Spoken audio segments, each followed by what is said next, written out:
जीवन में हम सब कुछ दूसरों को देख सुनकर ही सीखते हैं। जब हम सद्गुरु को मूल्यों का आचरण करते देखते हैं तो उनके अनुकरण की प्रेरणा मिलती है।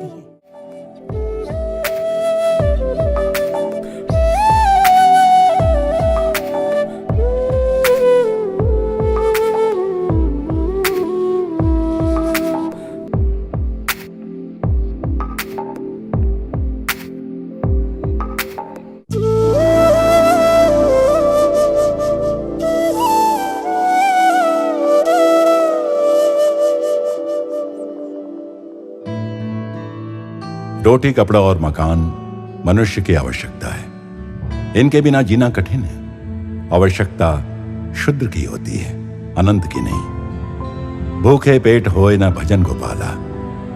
आत्मज्ञान, आत्मानंद आवश्यकता नहीं, क्योंकि अनंत है। इसीलिए अध्यात्म साधना की आवश्यकता नहीं महसूस होती। शुद्ध सुख भोग तो संसार के विषय वस्तुओं से मिल जाता है। आवश्यकता की पूर्ति में आनंद नहीं मिलता, क्षणिक सुख मिल सकता है। परमात्मा को पाने कौन जाता है मंदिरों तीर्थों में? वहां तो हम इहलोक में कामनाओं की तृप्ति और स्वर्गादि मांगने जाते हैं। पर सब आवश्यकताएं पूरी होने पर भी, सब सुख सुविधाएं होने पर भी यदि लगे कि कुछ कमी है तो समझो परमात्मा की, आनंद की, आत्मज्ञान की प्यास लग गई है। प्रयोजन या आवश्यकताओं के परे है प्रयोजन, अतीत वस्तु। जैसे प्रेम का कोई प्रयोजन नहीं होता, फिर भी प्रेम की चाहत होती है।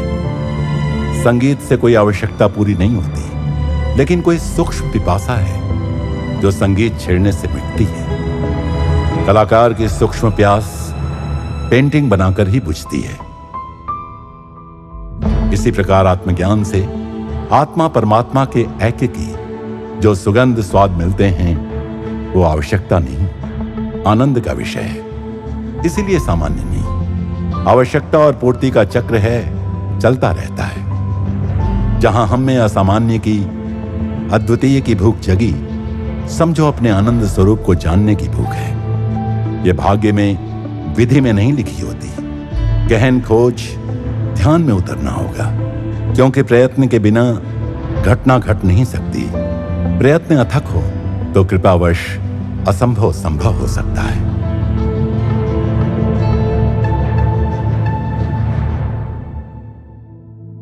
प्रेम स्वरूपी, आत्म स्वरूपी आप सबको नमस्कार।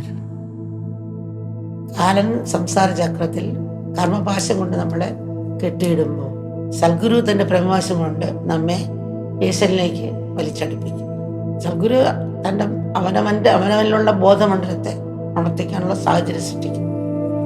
क्या सद्गुरु के साथ संबंध भी एक प्रकार का बंधन है?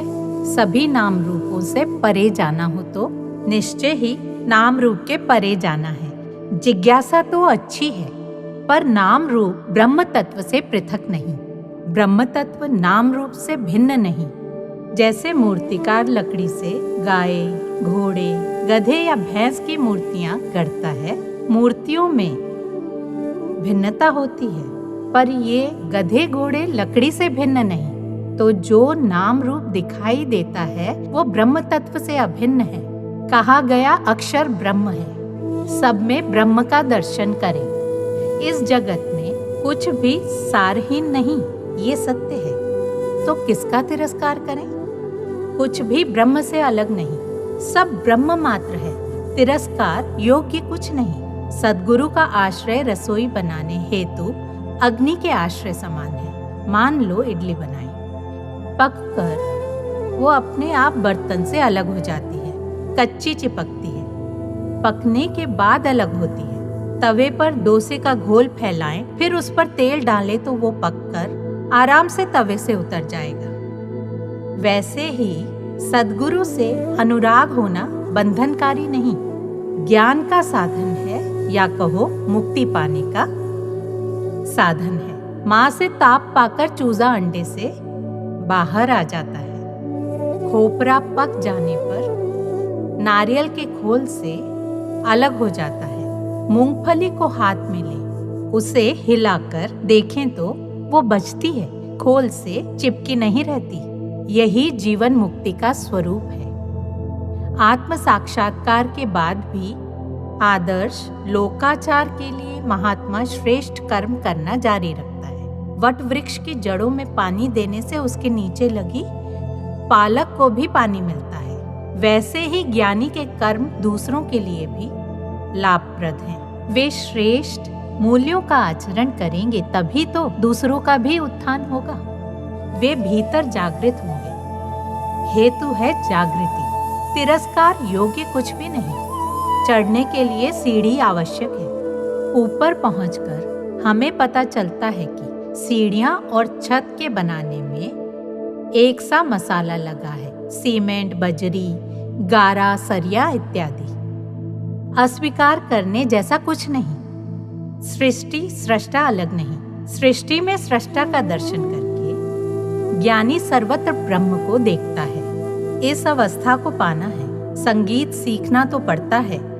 कोई विरले ही होते होंगे जो अपने आप उस्ताद बन जाते हैं। जीवन में हम सब कुछ दूसरों को देख सुनकर ही सीखते हैं। जब हम सद्गुरु को मूल्यों का आचरण करते देखते हैं तो उनके अनुकरण की प्रेरणा मिलती है। उनके सानिध्य में आध्यात्मिक यात्रा यूं सरल हो जाती है जैसे प्रवाह के अनुकूल नाव या अनुकूल जलवायु में कृषि।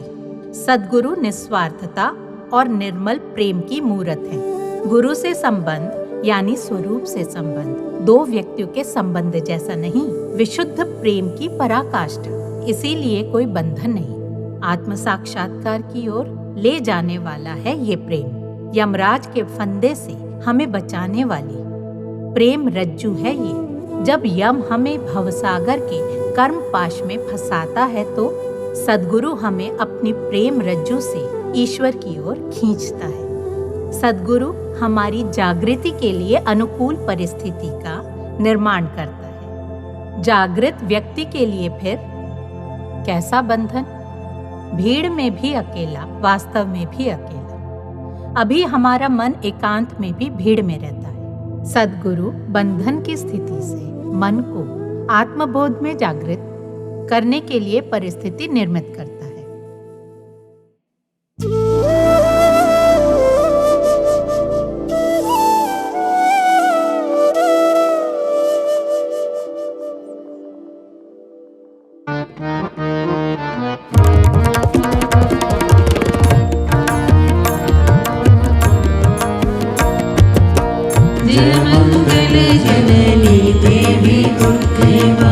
शुभकारिणी वरदे शंकरी भद्रे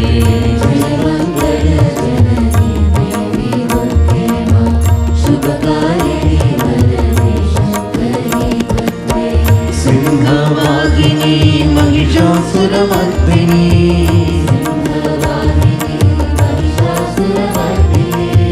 जगत्कारिणी पालिनी नाशिनी भवतारिणी मंगल जननी देवी दुर्गे मां शुभकारिणी वरदे शंकरी भद्रे सिंहवाहिनी महिषासुरमर्दिनी जगत्कारिणी पालिनी नाशिनी भवतारिणी जय मंगल जननी देवी दुर्गे मां शुभकारिणी वरदे शंकरी भद्रे। आशा आए हम दौड़ तेरे जैसे प्यासे हमरे नैना मत मारे। आशा आए हम दौड़ तेरे जैसे प्यासे हमरे नैना मत मारे। ज्ञान और भक्ति का मन में दीप जलाओ मां, भक्ति का मन में दीप जलाओ मां। विनती सुन लो हमारी जग जया दुर्गे मां। जय मंगल जननी देवी दुर्गे मां शुभकारिणी वरदे शंकरी भद्रे। जय मंगल जननी देवी दुर्गे मां शुभकारिणी वरदे शंकरी